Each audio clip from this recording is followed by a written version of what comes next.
Ladies and gentlemen, I think we're going to start because we're running already just a few minutes late from the allotted start time at 11:30.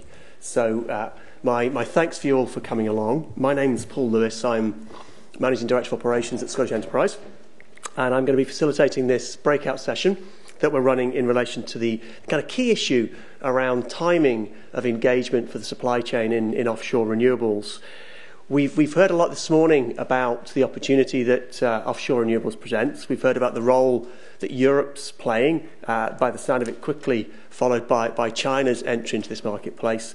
And I think we've heard a number of things about the role that Scotland in particular has been playing as a leader in offshore renewables, both the development and deployment of the technologies that will generate clean energy. And I think a nation that's making both real progress in plans but in the action that First Minister and Susan Rice spoke about. Now, doing that is really important because the benefits from offshore renewables are huge. Lena Wilson mentioned the 28,000 direct jobs, the £7 billion boost to the economy that offshore renewables in wind alone represent. But the key thing, I think, in realising those benefits is recognising the fundamental role the supply chain will play. I think we're on the cusp of having a chance to realise significant clean energy benefits for Scotland and the UK, but also very significant economic benefits. I'm of the view that we will arrive at a place where ultimately we will get the clean energy. The UK and Scotland and Europe will get its clean energy. I think the question mark is around how much of the economic benefit we'll get, and if we're to secure that, the role of the supply chain is fundamentally important. And at a time when we see regulatory uncertainty, we see challenges around finance, we see investors needing more and more confidence, we have to balance the uncertainty that exists in the marketplace with the need for the supply chain to be ready and to be engaged fully in order to have the capacity and capability that's going to be needed when orders start to be placed for this industry. So our panel that we have today is well equipped to give us their perspective on the challenges around timing and specifically some of the actions that we might be able to take now in light of the uncertainty that exists in some parts of this industry to make sure we capitalise on the supply chain opportunities that will exist. And let me introduce them. I'm very pleased we have Niall Stewart, who is Chief Executive of Scottish Renewables, the industry body for the sector in Scotland. Niall's a leading commentator on both the enablers and indeed barriers to growth in this sector, and he will speak first. I'm also really pleased we've got Julian Brown from Areva. Areva, as I'm sure you know, are one of the largest energy companies internationally. Julian's director of Areva's wind division in the UK, and I'm sure we'll have some real insights onto the key things that need to be in place to build that supply chain successfully. We've also got John Jenkins, who's a senior consultant from Exodus Group. That's an oil and gas consulting firm who now also work very, very heavily in the renewable industry. So it's got great experience, I think, in transferring subsea and oil and gas expertise into the offshore renewables sector. I'm also pleased to welcome Charles Hammond. Charles is the Chief Executive of Forth Ports and someone who's closely engaged in understanding the role that infrastructure in particular can play in realising the supply chain benefits for this industry. And last but by no means least, I'm very pleased to welcome Andrew Scott from Polaris Wave Power, one of the world's leading device developers for the emerging marine sector. I'm going to invite the panel members to each give a 5-minute statement on their views on the challenges and opportunities around timing for the offshore renewables industry, and what they see needs to be done in order to build a strong, competitive and internationally focused supply chain in the UK and particularly for me in Scotland. Before I do that, just quickly, I recently chaired a session on EU policy up to 2050 and two things struck me. One, just reinforcement of that uncertainty that exists for some in relation to this industry. But the second thing that struck me was that by 2050, the European Union have a very clear, unambiguous view that renewables plays a major role in their energy mix. Indeed, something they described as a no-regrets policy on renewables. So I hope in the spirit of today's discussion we can have no regrets in terms of getting the issues we need out on the table and having your full participation as an audience. So without further ado, I'm going to invite Niall to say a few words in relation to his perspective from Scottish Renewables. Thank you, Paul. We're all tailored, so I hate presenting standing at a lectern or sitting down. So I'll see how far our lead on my microphone will allow me to go. I feel a bit like a dog outside a supermarket, straining at the leash. Paul said he was delighted I was here to give my insights, but I have to start by saying I'm not sure I have any huge insights. What I really want to do is actually just give a little bit of context to the decisions that people on the panel and in the audience today have to make. I think the first thing I would say is we shouldn't underestimate the opportunities that are available today in Scotland, in the UK, in Europe and other international markets. I think the thing about renewables is, especially with wind, turbines are incredibly visible, and people immediately think that all the value must therefore be in that part of the project. But of course, projects like Beatrice, like Murray Offshore Wind Farm, Nartnagoiha, are all going to be multi-billion-pound investments in their own right, and are all going to be tens of millions of pounds of projects, and procuring goods and services worth tens of millions of pounds of projects just to take them through the consenting process. So there's already a market for certain goods and services in Scotland. In terms of the bigger scale, in terms of construction, engineering, installation, obviously international markets are motoring ahead, and markets in other parts of the UK are motoring ahead.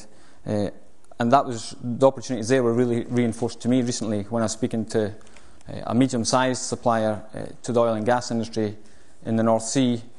And I met him recently at a function. He said it's been a landmark year for us, biggest ever turnover for the company since the 50 years that we've been trading. I said, "Oh, that's fantastic." He said, "No, that's not why it's a landmark year. It's a landmark year because we're an oil and gas company, and this year offshore wind was over 50% of our turnover, international turnover." So a company that's very much reinventing itself on the back of investment in the North Sea in offshore wind. So there are opportunities today. They're in the tens of millions rather than the billions when we finally take projects through to the construction phase. So I guess the question is for the people on the panel, people like Arriva, is how do we turn the memoranda of understanding that I think Scottish Enterprise and HIE have been done a great job in achieving so far with people like Samsung and Mitsubishi to come here to Scotland. How do we turn those MOUs from declarations of intent to actually bricks and mortar and investments here in Scotland?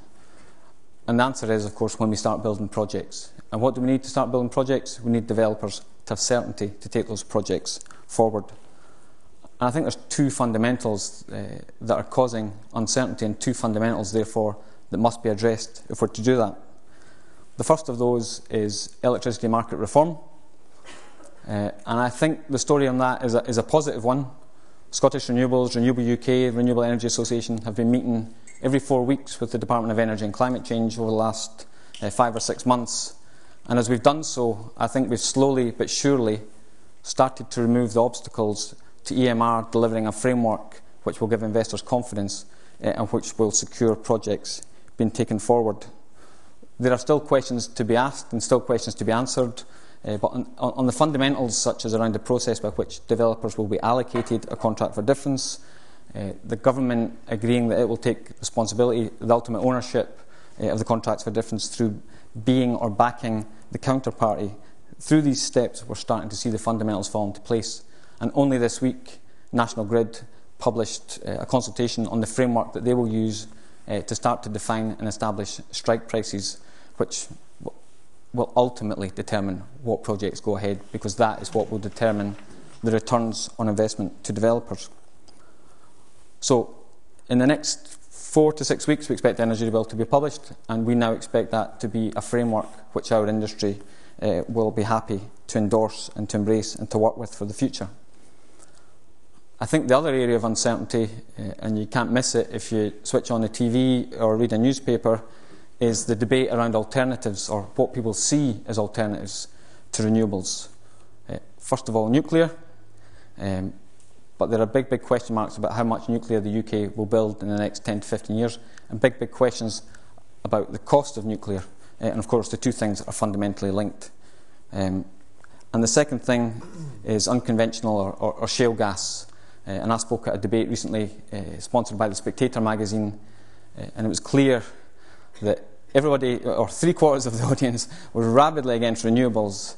And when pressed on some of the alternatives, it soon became apparent that their alternative is shale gas, as if that's going to magically meet all our energy needs in decades to come. Although I'm not so sure they'll be quite so fond of shale gas when people start drilling in the field next to their house, but only time will tell. But actually, if you look at the fundamentals of shale gas, even the most optimistic report says that we could have 10% of our gas needs for the next 100 years from shale gas. Now, if you do the maths, that means all our gas for 10 years, or 10% for 100 years. So all shale gas is going to do, even if it's found in the most optimistic quantities, it's going to do two things. One, it's going to displace existing gas imports, and two, it will drive down the price of gas and it will displace coal from the merit order in our electricity mix. It's not going to displace or take away the need for development of renewables on the scale that the Scottish Government or the UK Government have said that they want to take forward. So I don't see the threat from alternatives in terms of the certainty for the market for renewables. So that maybe doesn't answer the detailed questions and detailed, complex and very rational questions that businesses like Arriva are going to make in terms of what is the right time for them to make different investments in the supply chain for the renewables. But what I do hope it does is it tells us that there will be a market for their supply chain. It's a question of when, not if. Okay, thank you very much, Neil. That's helpful, drawing out some of those uncertainties that exist, and maybe it's a good time to ask Julian to give your perspective, both as someone who lives and breathes those uncertainties in your role as Tier 1 supplier, but also the role that your company would play in terms of your relationship with other parts of the supply chain. Sure. Thank you. I suppose the first thing is to say I would like to answer the questions in two contexts. One is in my role as heading up Arriva Wind in the UK, but I also sit as a Brit on the board of Renewable UK, the trade association. So I have this duality, if you like, and there sometimes are some conflicts there. Just to come back to the point about the timing of engagement with the offshore supply chain, the answer, in my mind, is now. The question is more, where is the engagement? So I'd like to maybe come back to that at a later point. I think there are three key issues that I think are critical for anyone considering engagement in the supply chain. One is to really understand the market. It's a sort of statement of the obvious, but to be, the more informed you are, the better the choices you'll make. And in some cases, some of those choices might be not now. Other cases, the choices might be, yes, we have to do something now. So the more you understand about technology, the projects, I think the better, and understanding the structure of the market and the dynamics. There's some really interesting and complex dynamics going on in terms of how the market will be structured, which perhaps we could come back to. The other thing to say is this is not a UK market. Right now this is a European market, and very shortly it will be a global market with China and the US entering this space. So to anyone entering this space, for the last few years I've been saying to people, stop thinking there's a wind farm going to be built just off the beach near you. That's the one I'm going to want to supply to. That will not secure your involvement in the project. So think about it as European-wide, and look European-wide at the players and the participants. The last thing, which is a pretty hot topic for us just now, is thinking about the confidence for investment and what you need ready to make investments, what will be expected of you as a member of the supply chain, and your readiness to make those investments. And of course you must do that in the context of things like electricity market reform, as Niall has already mentioned, the economic crisis, the situation around the ability to close project finance on wind farms just now, and very specifically the government's pressure for UK content or not, because that in itself will actually polarise one of the sort of potential impacts for UK businesses. So those are probably the three areas for me: is understand the market, think of it as European and potentially global wide, and then get stuck into the details of the investments required. And the sort of simple message I give to UK suppliers is you won't necessarily be able to wait for a contract before you invest in that special piece of machinery to supply that project. That's not how the Germans, the Danish and the Spanish have built their industry. So it's a challenge for UK businesses that are saying, well, I'll buy the set of rolls or the special machine when I get a contract. That's not how they built their industries. They did it the other way around. They bought the machine and then found business to keep it going. That's it. Okay, thank you very much. Thinking about some of those challenges, perhaps John, you can shed some of your experience of having been a consultant advisor both to the oil and gas and also the renewables industry. I'm interested particularly in how you both give companies the confidence in the market situation that Julie's just spoken about before orders are placed. And also maybe as we think about transfer of expertise, we heard this morning about subsea expertise into renewables, how to ensure that companies have sufficient bandwidth to continue to supply a very vibrant oil and gas sector and take the step into renewables. Thank you. Before I get onto those questions, really going back again, like Julian, thinking about what advice I'd give to suppliers entering the industry. And again, like Julian, I came up with 3 things. The first was, again, understand the market. You were copying me. The first thing is, in terms of offshore wind, the number of projects in UK waters, it's public information. What stage they're at is public information. But for a supplier, must understand the importance of the stages of particularly consent applications, consent approval, and what the project developers are doing at each stage, so you know at which stage it's sensible to go and engage and plan for when you're preparing to invest. One of the things from the Bloomberg presentation this morning is there's a bit of a peak and a bit of a dip before 2017 in UK offshore wind. The ones being built the ones currently being built is probably too late to get contracts.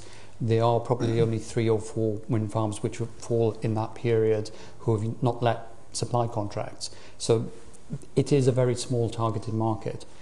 The other part of understanding the market is understanding the contracting structure. You start at the top with the developer. Below that, you'll have the tier 1 suppliers, which will almost certainly be a turbine manufacturer, an installation contractor, electrical supplier, plus all the port infrastructure needed to support the installation and operations.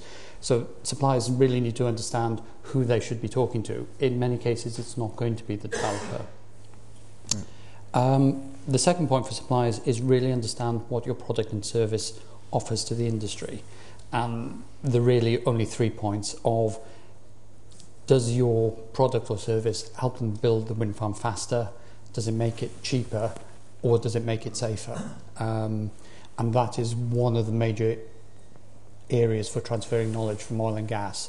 Oil and gas know how to work safely offshore. A lot of the developers are onshore utilities who perhaps are underestimating some of the health and safety challenges of working in the North Sea. The third point I think ties in is partly into the when, but the key question is, as a supplier, how do you make yourself visible to the people who will be buying your services? Because it's a new industry, the purchasers have a problem. They need to find a supply chain. Even if it's not going to be for work which is 3 or 4 years off, start making yourself visible now, whether it's just simply putting on, we plan to expand into offshore wind on your website. Somebody will find it along with your services. And the other key thing there as a message to take away is make sure you register on the Scottish Enterprise Offshore Renewables supplier database. That's going to be a first point of call for developers and contractors. Okay, thank you, and thank you particularly for the plug at the end. I'm not on commission. Always very, very welcome. So we've heard from the first 3 speakers, I think, some quite interesting reflections on timing and the nature of the market. Timing being now, but not always being within a UK context, and the importance of understanding the nature and dynamic of the market. Clearly, one of the key things that we've been identifying in terms of an enabler for the supply chain is the provision of the right kind of infrastructure. And I know, Charles, that's something that your role in Forth Ports, you kind of live and breathe daily in terms of the marine industry generally and offshore renewables in particular. So maybe give us your perspective. Okay, thanks, Paul. I think from the port's perspective, it's quite interesting, this industry, because we see it at the start. We have the basic land, we have the basic facilities that will enable most industries to locate in a port environment.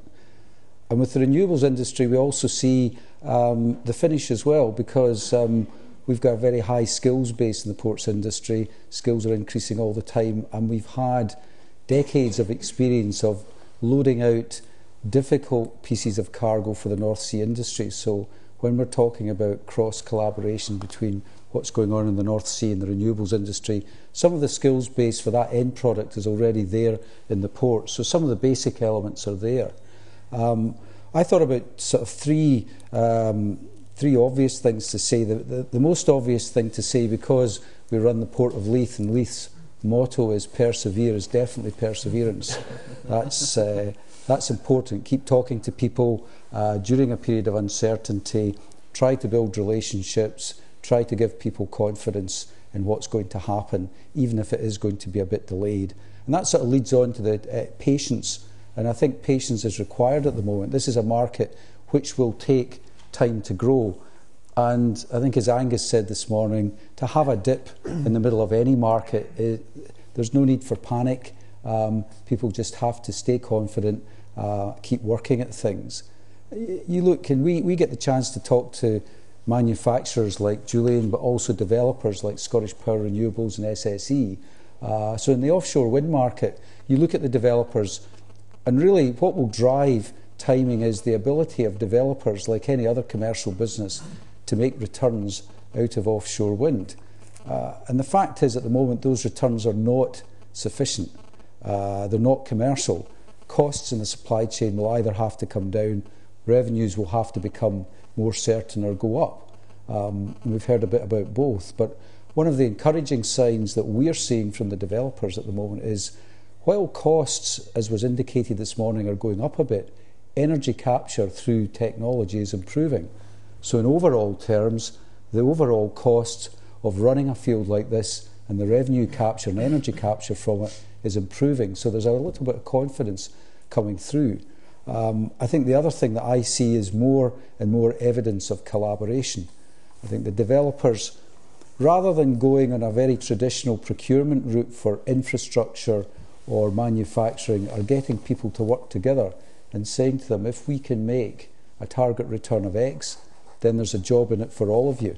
Rather than going the other way and saying, you must fix costs at an early stage, and let's hope you can fix costs.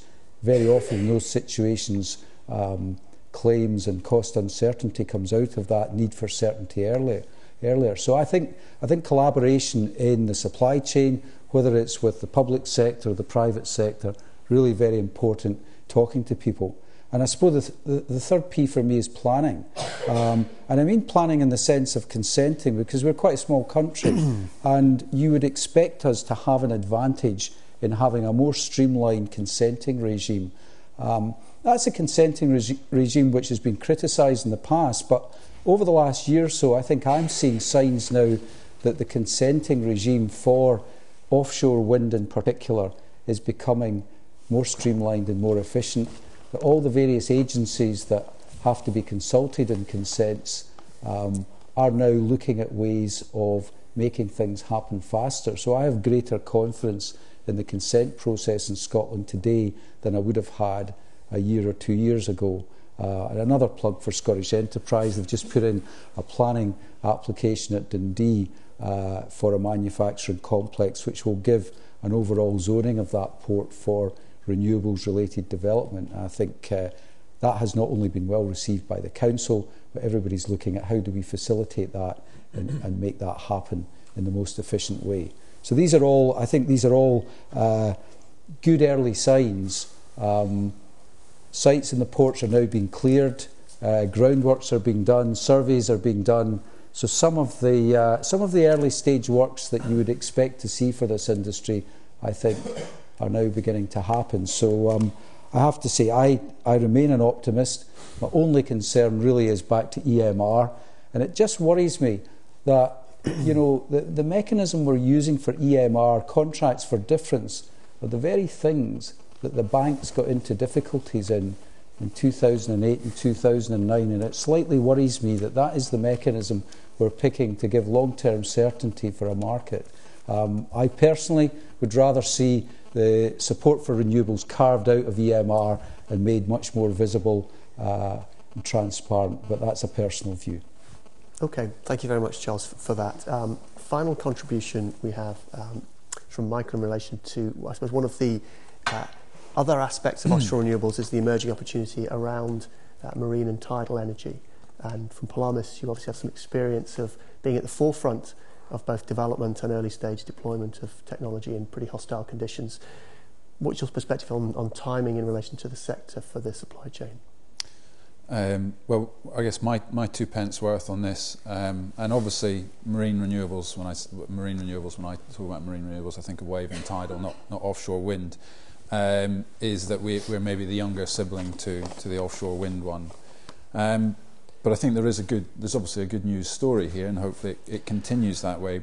Providing the UK, Scotland, maintain its position as the place to make investments in technologies and projects.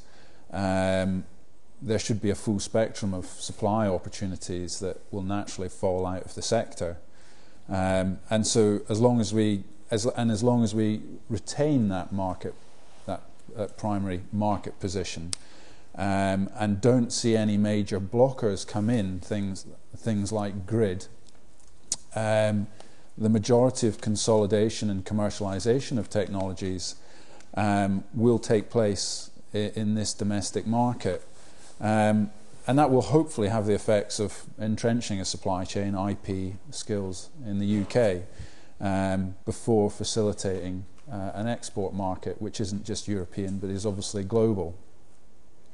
And for commercial reasons, this will happen in incremental steps, and I think that provides good opportunities for UK PLC to take a good look and expand and invest in what will be best fit supply opportunities in this sector.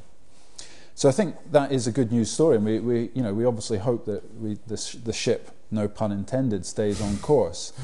In terms of timing, obviously project visibility and things is quite hard in the marine sector at the moment, because we've yet to really see commercial drivers pull out winning technology. There's quite a lot of uncertainty in terms of the technologies, and quite a lot of the technologies are quite diverse in physical nature, and the projects themselves as well. But we hope that will happen. I guess the industry is getting to a point where that's likely to take place in the next 2 to 3 years, I would guess. So there are some things I think we should be using in the interim time with regards to supply chain, so that we ensure that we can capitalise on the opportunities and move quickly on the opportunities when they do arise. One of the things that I think is important to look at this stage is, I think we've got enough indication from the technology side of things that we can start to do an early exercises of mapping out what supply chains are likely to look like over the next 5 to 10 years. And that should allow us to really identify where there are gaps and the nature of those gaps. And obviously supply chain doesn't just encompass manufacturing bits and pieces, but it includes infrastructure, ports and harbours, vessels, and critically, of course, skills and people. So I think by starting down the road of mapping out what the supply chain requirements will be, we can get a better understanding of where there might be barriers or bottlenecks, and understand what private sector signals might be required before that would de-risk or provide robust investment cases that can be put in place to deal with those barriers. And if those barriers are in fact ones that are going to knock on into significant delays or constraints, then maybe we should, as an industry, be looking now at ways to mitigate around things like that. I think there needs to be, I mean, obviously we have a lot of synergistic sectors already operating, and we often talk about oil and gas, and for sure there is both technical and skill-based synergies between the sectors, and the supply chain should naturally be able to diversify. But I think there does need to be an understanding of there's been talk about understanding of market, there's an understanding of the business models that we're talking about here. There needs to be a transition away from low volume, high margin to high volume, low margin. And then I think possibly more directly involved with the supply chain is if we look about how the sector, some of the constraints in terms of how quickly the sector will be able to move forward will critically revolve around risk. And at the moment we see predominantly, largely the risk is lying in the technology, small technology developers. And I think there's a major role for supply chain to play here in terms of starting to take up more of the risk throughout the supply chain. And that requires suppliers to work in very close collaboration with technology developers and understand and respect where IP is held by, at the moment, some quite small developers. But that doesn't need to be a barrier to collaboration and sharing of risk. But critically, it will require supply chain to make investments. I think Julian touched on it in terms of, the Germans just go out and buy something and they'll make that commitment and they'll make it work. And I think we need to see a little bit more of that introduced into the supply chain, is more skin in the game and sharing a risk. And I think that will facilitate a quicker ramp up of the sector and also more investable propositions to the finance that will need to come into the sector. And then, so maybe just to reiterate what the rest of the panel members have said, is that behind all of this, of course, is that actually the market is paramount. The market in itself defines the opportunity for the whole supply chain here. And in doing so, it really shapes the appetite for investment and risk-taking. So at a time when there's going to be a huge financing requirement across infrastructure in Scotland and the UK, I think it's absolutely critical that we ensure policy and legislation and market support remain giving a very firm long-term commitment and certainty, because that is what is required to draw in the long-term investment that's required to make this sector happen. So I have some of the same concerns around EMR and things, because it does, in its essence, define what the opportunity for the supply chain is here. Okay, thank you very much for that. So we've heard from our 5 panel members. I think we've heard, if I can summarise, I think quite a positive picture of the nature and timing of the opportunity, that from a number of speakers, that the market is there now in some shape and form for companies. Certainly a consistent message that says supply chain companies should not limit their horizons to opportunities on their doorstep within the UK, should be thinking and acting globally in how they operate. We've heard that this is going to take perhaps changes, developments in the contracting structures and the new partnership models that might need to exist between developers, Tier 1 and other supply chain companies, and how that might evolve. We've heard around the issues of costs in its levelised cost of energy, both in the marine and offshore wind sector. But I think some confidence that we're moving in the right direction, despite there being some significant need for further innovation and large-scale test and demonstration.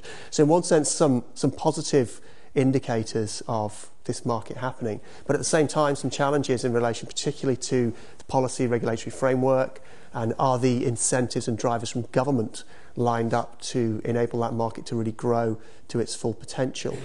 And I think some of the wider understanding and acceptance of offshore wind and offshore renewables, particularly in light of Neil's earlier comments on perceptions of alternatives that could provide shorter-term, cheaper energy for the consumer. So a number of issues that you as the audience might want to quiz our panel on, but also an opportunity to raise other issues the panel haven't considered or raised yet in relation to how do we ensure the supply chain is there with the right capacity and capability for this industry as it emerges over the next few years. So looking to get questions and comments from the audience. I see a couple of hands already going up. Just in the normal format, please just introduce yourselves and question for the panel. And do we have roving mics? Anybody here? Doesn't look like. I think you could, probably small enough room you can shout loud. If you have a question for the panel member specifically, please just direct it that way. So, gentleman here at the front in the aisle.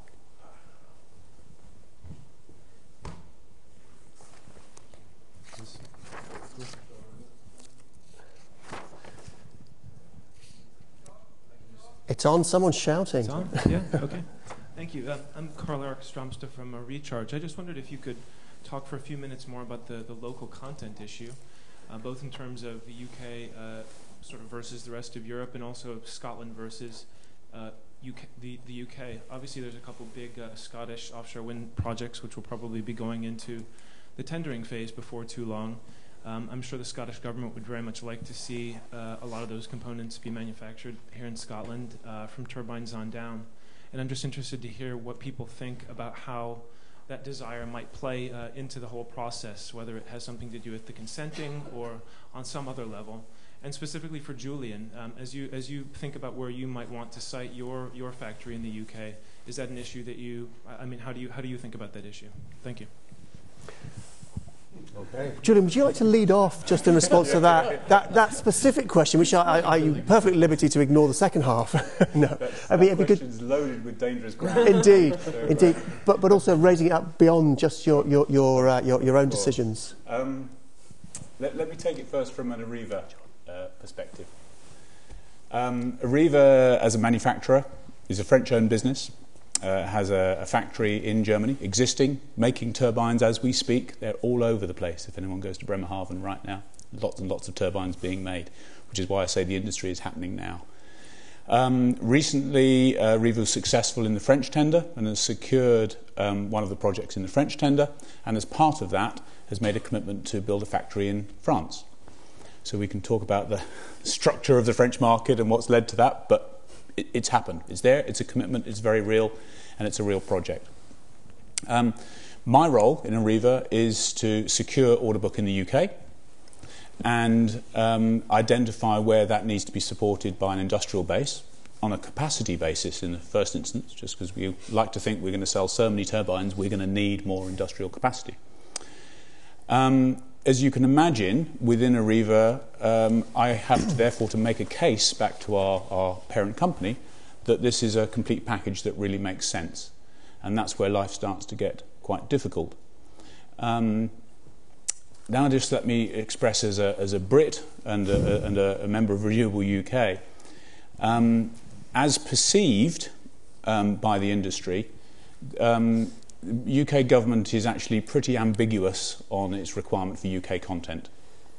You get a very clear message from the individual politicians that yes, this is really important, we must do it. But actually, when you say, well, what can you give me that I can go back to our head office and say, there is a real compulsion for UK content, it's really quite tough. We have a number of things going on. There is a code of practice, which is really set as an aspiration for developers, and there's absolutely no doubt about it, developers are under that pressure to provide UK content. But at this point in time, no single manufacturer has made the final investment decision to set up to make turbines in the UK.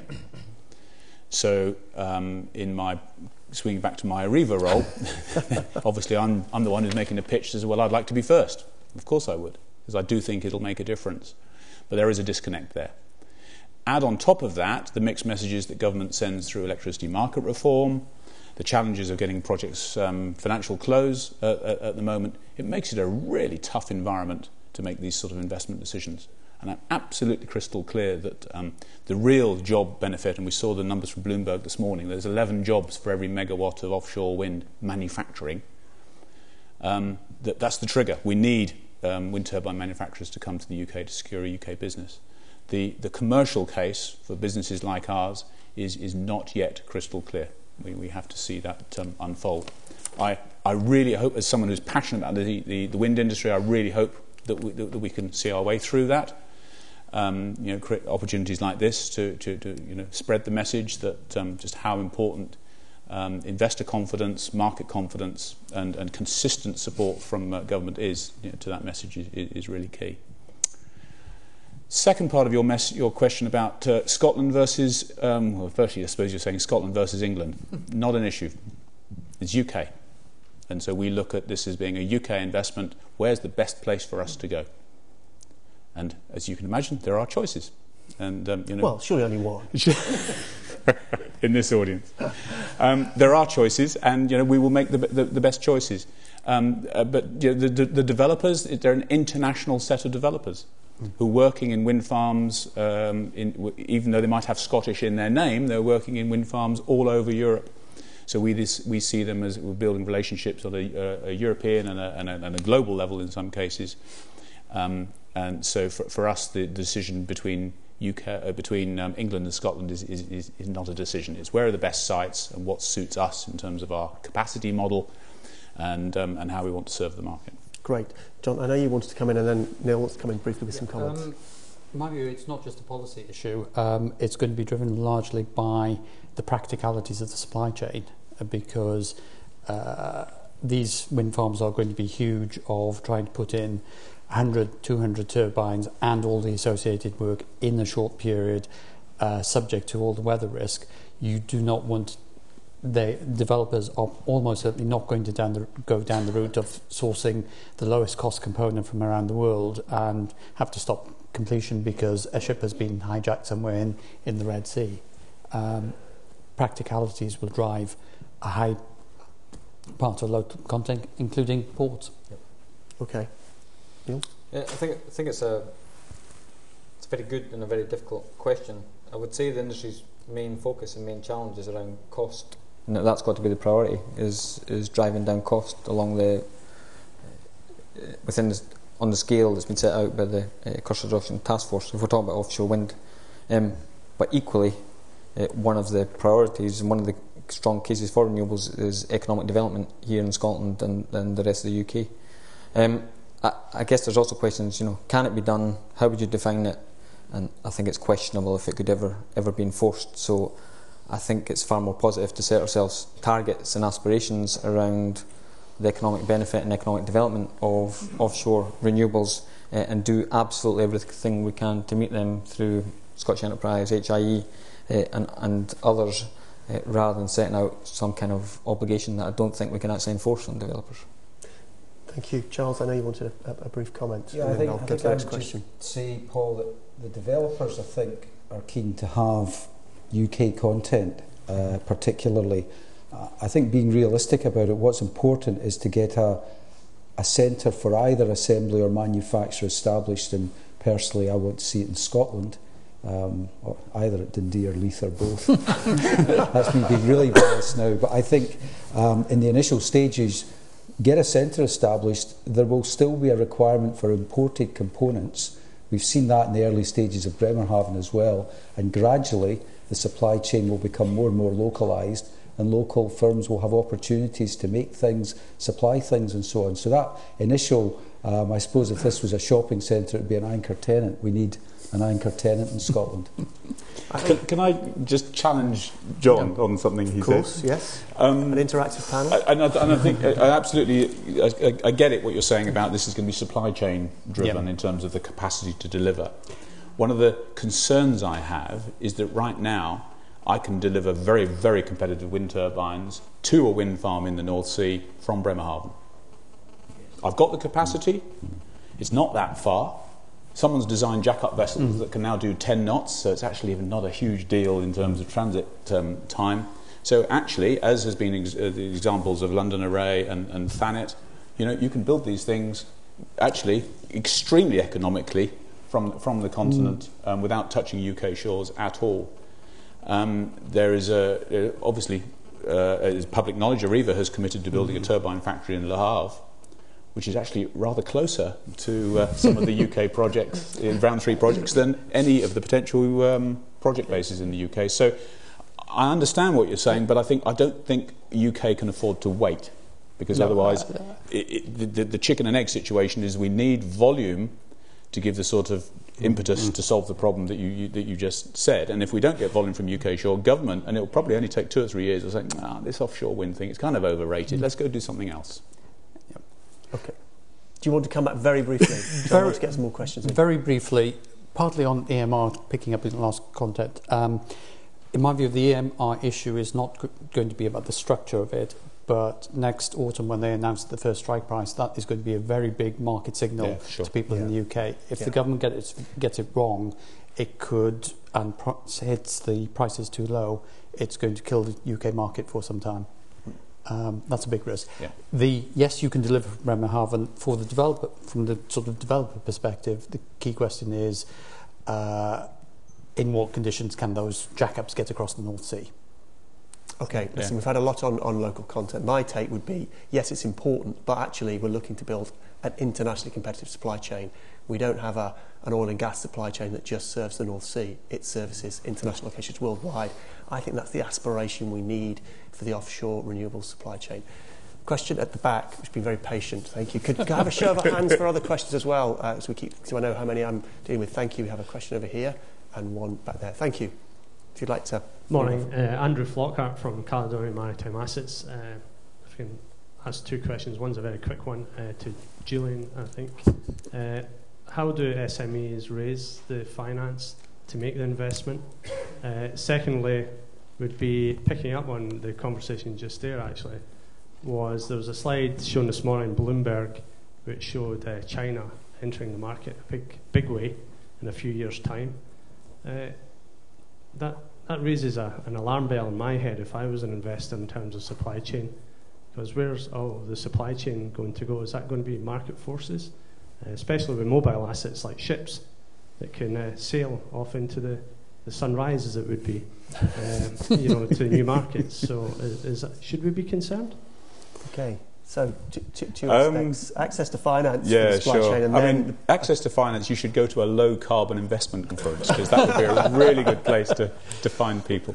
It's tough. I absolutely know it's tough. In Germany, which is, of course, where Areva has most experience, but my own personal experience is also in Denmark, because of the whole industry environment, is a very different model. Most suppliers, or at least a very large proportion of suppliers, are owner-managed or private equity businesses, and in an environment where they go to their bank manager, who's also got a wind turbine in his backyard, and he says, "Oh yes, the wind industry," and he knows the graph. He's got he gets it, or at least has done in the growth that they've seen.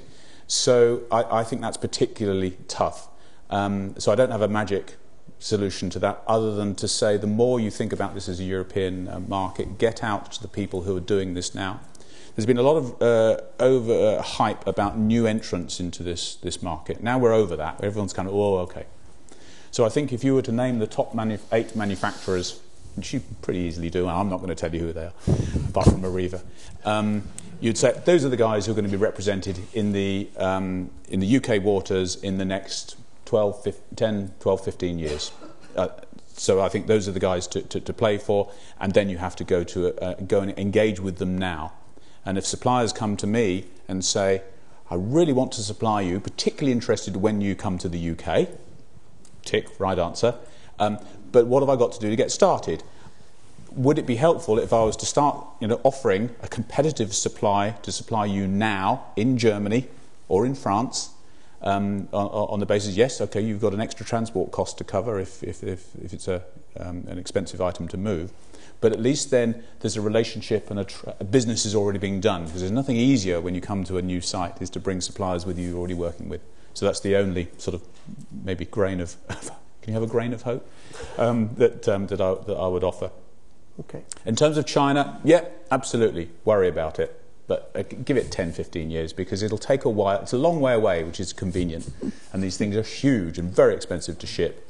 So I think we've got a window to secure a highly competitive, technology superior manufacturing industry in the UK and Europe to serve the UK waters. So yes, we take China very seriously. They are learning fast.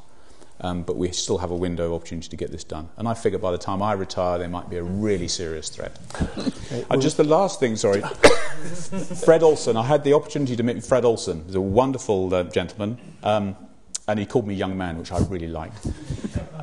we were talking to him about the market, confidence, and he said, well, these recession things, I've seen a few of those in my time. And when you're in your 80s, of course you have. So actually, and he has put his money where his mouth is. He's raised the money, not all of it his own, but he's raised the money and invested in the wind carrier vessels, in the crew vessels, not all of them backed with contracts.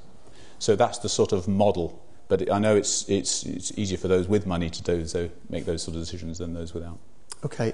Anybody else want to contribute in relation to the opportunity and threat that is China? Just two very brief comments. First of all, the Chinese market itself is growing massively, and again, critics of renewables often say, why are we bothering to do all this when nobody else is? Well, China is the fastest growing installed capacity of onshore wind anywhere in the world, so maybe their own market is going to keep companies busy there. And I guess the other thing I'd say is, I'd be very surprised if these things were black and white. So there may be one or two new entrants from China or elsewhere over the next 10 to 15 years, but I'm guessing that most, if not all of the existing suppliers are still going to be in a very dominant position in the market in 10 to 15 years as well. Okay, thank you for that. A question, gentleman over here, and then we have I think time for a question at the back. Any other no regrets policy? Any other questions people would wish to raise? Speak now, or you can grab the panel at the end of the session. Metaphorically. Yeah, Steve Goby, the Port of Ardessia in the Murray Firth, slightly north of both Leith and Dundee. Keen to get in there, very large site. Take your name and addresses later. We've heard some I've been doing the rounds of these meetings with Julian Brown since probably 5 years or so, and always fearful that they end up big talking shops, that we do a lot of yapping, but we still have not got a manufacturer in this country. I'm talking UK. Now we're concentrating on Scotland. Now we've heard some comments. We need to be quicker, safer, cheaper. Of course, the port industry is also part of the supply chain, so it has to consider those issues. But one of the things that has been mentioned continuously over my long period of going around these conferences is build it and they'll come. Now, I know the comment that Julian has made, but that's a pretty tough ask. And certainly in the port industry, it equates to enormous sums of money.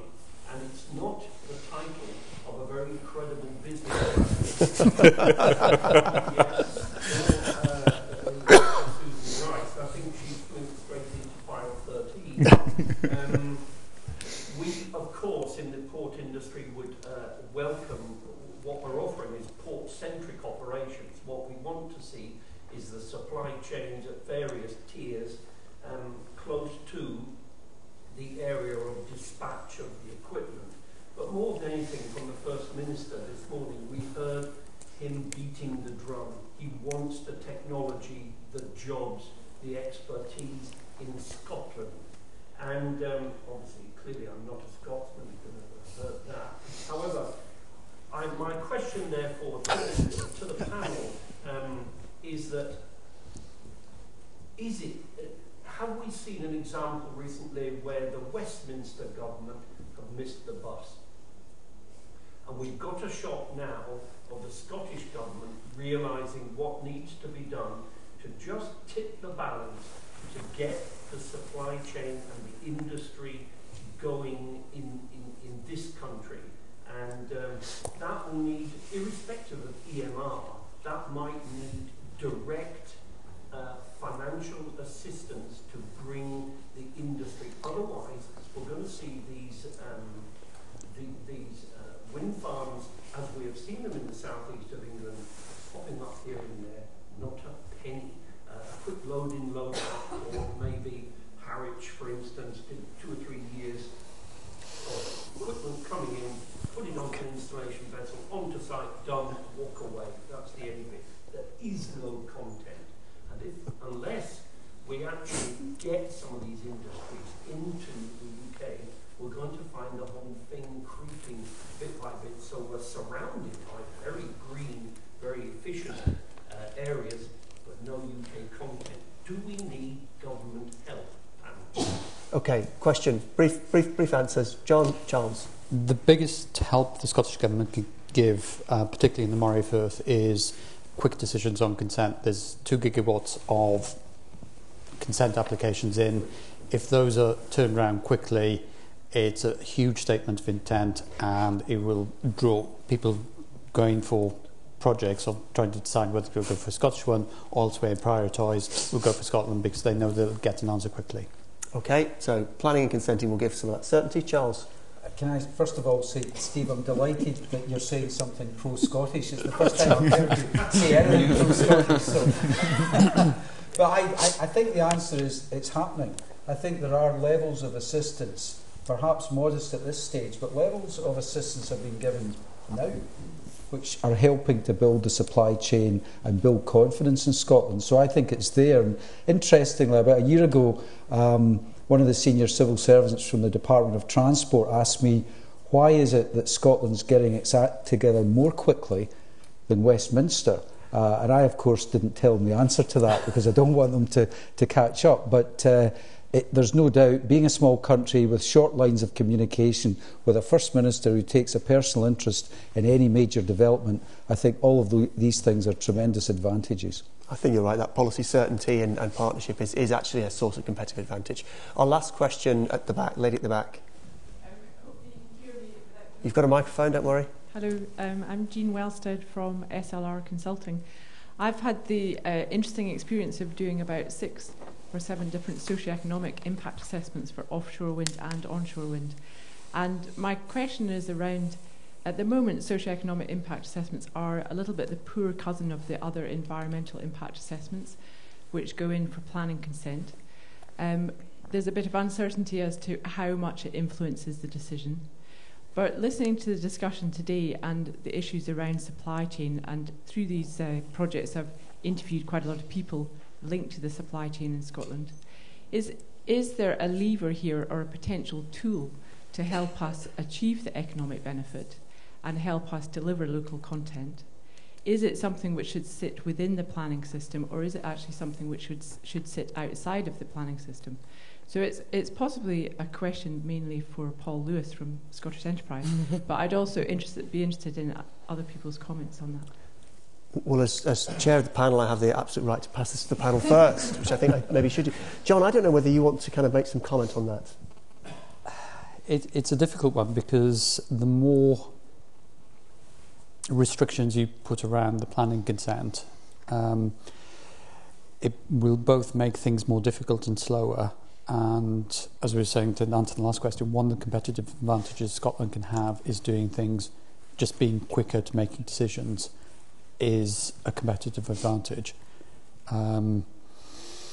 Whether you could impose conditions that specify levels of local content and how you define it, whether that would actually speed up the industry, I'm unconvinced.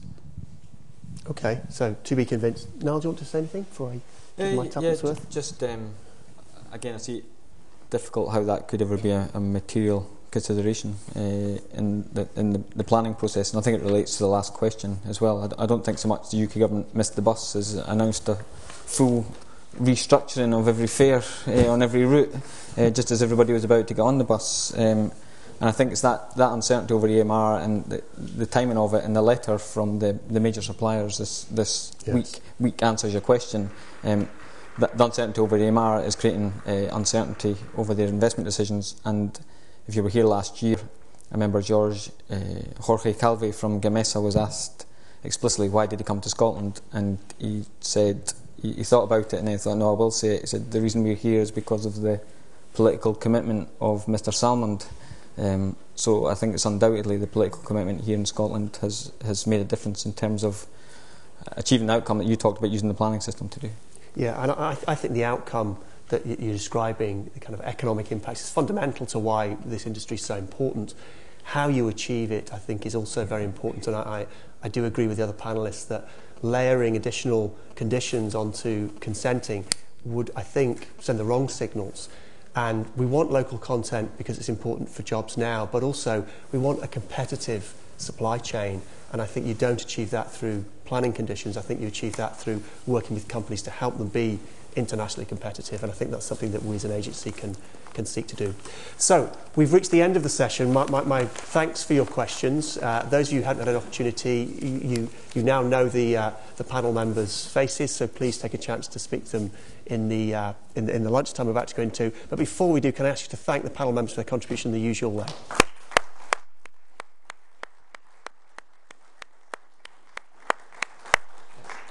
Thank you very much, guys. That's great. Appreciate it.